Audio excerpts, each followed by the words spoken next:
Welcome back to Witching Our Wagon. Today we have 8 spooky, scary ghost stories that will haunt your dreams. So sit back and enjoy. Number 1. 3 knocks in the dead of night. Something strange happened to Zombie and their grandma. One night they stayed up late watching The Walking Dead. Their grandma had never seen the show before, so they had spent the past few nights binging late into the night. It was about 4 a.m.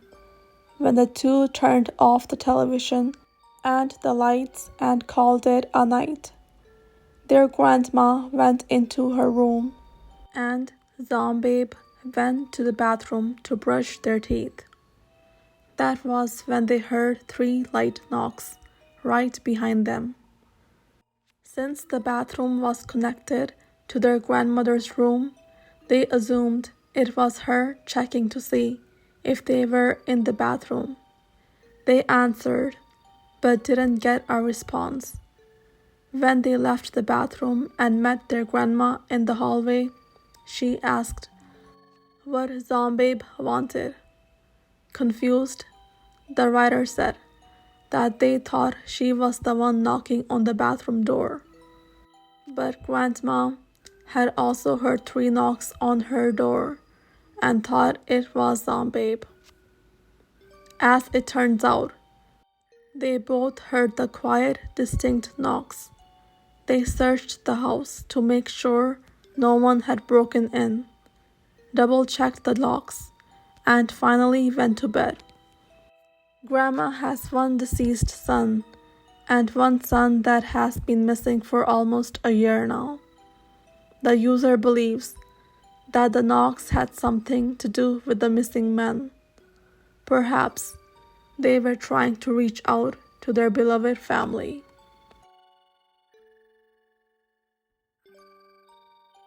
Number 2. Scares at the nursing home. Wagon 434 is a dietary aid at a nursing home for people with Alzheimer's, and they have had some seriously scary encounters while working there.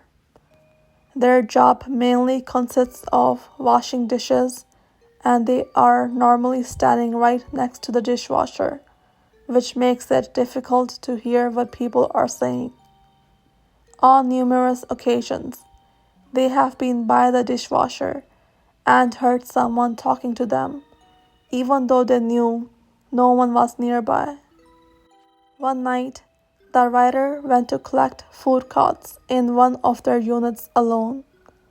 The whole time they were in the unit, they felt like they were being followed. Fearing what they might see, they never turned around. Eventually, they pulled off, pretending to use the bathroom.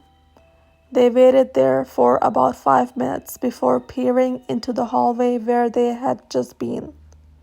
There they saw a patient they recognized. At first, this made them feel better.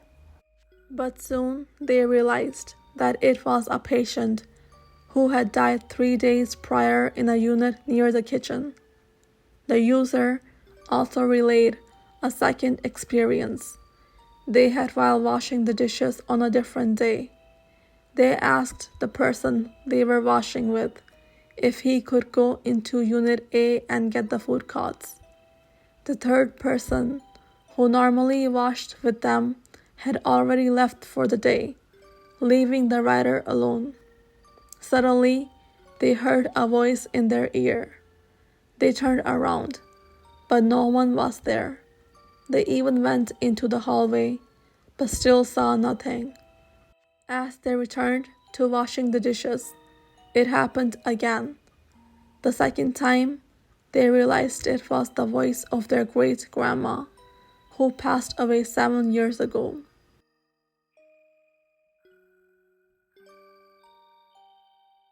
Number 3. Name-calling and strange breathing. J.D. Barnes, 123, has always been afraid of anything paranormal. For 5 years, when he was young, he suffered from severe anxiety and depression. While this was going on, some strange things began happening. One night, he was having trouble sleeping when he heard a man's voice say his name. He blew it off as something in his head and eventually fell asleep. A few nights later, he heard it again, but this time it was louder, clear as day, and a woman's voice. He tried to respond, but the room was silent. At this point, he was starting to get nervous. Once again, the nights following were quiet, so he slowly forgot about the incident.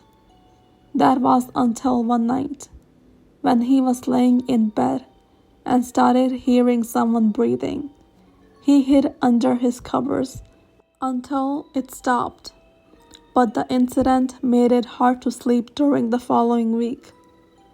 Now that this user has moved and learned to better manage his depression and anxiety, the paranormal occurrences have stopped.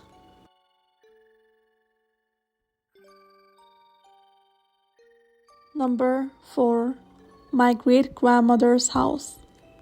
This user loves their grandparents, but hates their house. The house has been in their family for over a century, and something has always felt off about it. The rooms would always feel cold despite the air being off, and visitors often reported feeling like they were being watched. For about a month, this user and their parents were living in the house. It was during this time that an event happened that terrified them. One night, they woke for no particular reason and went to the bathroom. Suddenly, the door shut and locked behind them. The lock on the door was broken, so it shouldn't have been able to lock, let alone close on its own. Then the light in the bathroom went off.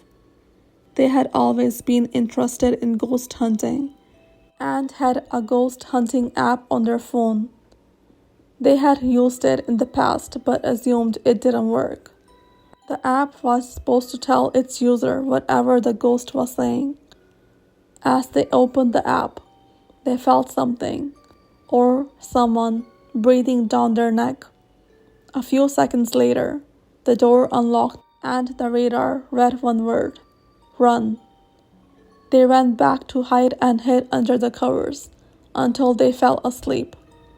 The next night, they woke again and went into the kitchen for a snack. It was there that they saw a dark figure pick something up from the pantry, turn to them, and then disappear. They tried to return to their room, but the living room door slammed shut as they walked toward it.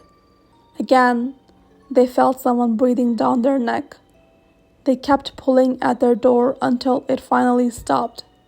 Back in their room, hiding under the covers, they couldn't sleep because they kept hearing footsteps on the porch. The next night, they decided to try sleeping in the den.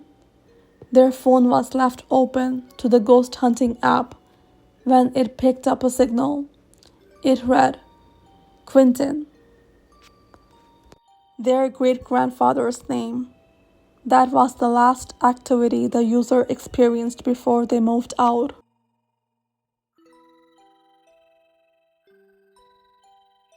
Number 5. The house by the cemetery. This user, their best friend Bella, and her little sister and brother went to Bella's grandparents' house to spend the night, where they were younger. Although the house was next to a cemetery, no one was too worried. The writer was rather fascinated, but not yet very. Bella's grandpa helped them set up a tent in the backyard. That night, they were up late watching a movie. When it was over, The user and Bella left the tent and went to sit on the swings in the backyard. Bella began telling stories about the haunted house she used to live in. After a while, something in the cemetery caught the writer's attention. When their eyes adjusted to the dark, they made out a faceless, horned figure looking at them through the darkness. Bella didn't see the figure at first, but when the user directed her attention to it, she freaked out. The pair bolted for the tent, zipping themselves inside. They turned on music to try to help them fall asleep, but it didn't muffle the sounds of a fence rattling, like something wanted to climb over, and a repeating, terrifying bull-like huff. The next morning, they tried to tell their story to Bella's family. Bella's grandparents were skeptical, but her sister and mother, who had lived with Bella in the haunted house, believed every word. Number 6. Haunted by my sister's doll. Ever since DG Rocks 56 was at school with their friends talking about Chucky, they have been afraid of dolls. Luckily, the only one they had at home was a basic Barbie doll. But then, for Christmas, their sister got 2 porcelain dolls and a big rag doll. Those dolls really freaked the user out. Every time they went into their sister's room, they would turn the dolls toward the wall, so they weren't looking at them or into their room. Soon, creepy things started happening. Cut and scratches would appear on the writer's hands and knees, with no explanation of how they got there. One morning, when they woke up, there were red scratches on their back. Although they didn't remember any pain or feeling of being scratched, the scariest thing happened while they were home alone. They went into the sister's room to play with her Dreamcast. As they made their way in, turning all the dolls toward the wall, they heard a little girl's laugh. The rag doll that had been lying on their sister's bed, facing the wall, slowly began turning toward them. They ran, locking themselves in their room, until their mother and sister got home. Neither believed the story, and their sister was mad because the rag doll had fallen to the floor. The next day, the writer took the doll to the dumpster and never saw it again. Number 7. The Lady in the Corner. Strange things have been happening in Red Cody 27's house for as long as they can remember.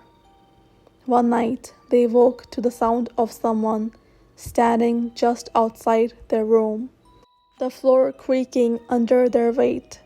They closed their eyes and pretended to be asleep, hoping it would leave them alone. Whatever it was, entered the room and stopped right beside the bed. They could feel the presence there. They cracked open their eyes, hoping to still appear asleep, while stealing a glimpse at the presence. A white figure stood in front of them. At first, they wanted to call their brother, but they were too afraid. Eventually, their eyes closed, and when they opened them again a few minutes later, the figure was gone. Thinking their father's bedroom would be a safer place to sleep, they wrapped themselves in a blanket and made their way across the house. But when they entered the dining room, they felt as though several pairs of eyes were staring at them.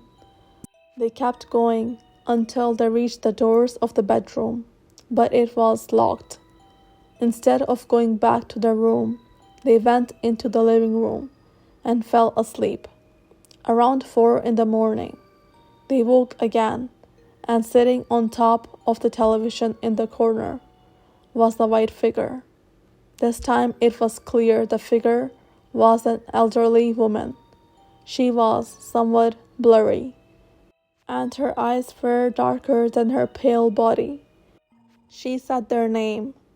They screamed, and the figure vanished. They hid under the blanket until morning. When daylight had come, they told their story to the family. Their brother believed every word, saying he had seen the exact same figure watching him sleep. Number 8. The Disembodied Voice. The house KRH21 grew up in was ancient. When they were about 8, they started seeing strange shadows and hearing voices. Their parents would dismiss the accounts as part of their imagination. Most were unsettling, but nothing was ever too scary. One night, 3 years ago, they were laying on the couch with the door open when they got the feeling that they were being watched. No matter how hard they tried, they couldn't shake the feeling. Then the hairs on the back of their neck stood up, and they knew something was right behind them. They felt someone breathing on their neck, and a voice said, "We can see you." They screamed and jumped and ran out of the room. That brings us to the end of this episode of the Witching Hour Wagon. More bone-chilling and terrifying stories are on their way soon. And as always, you can send your own scary story to the email below. So subscribe and press that like button. Thanks for tuning in. Be wary and take care, because something wicked is always on its way.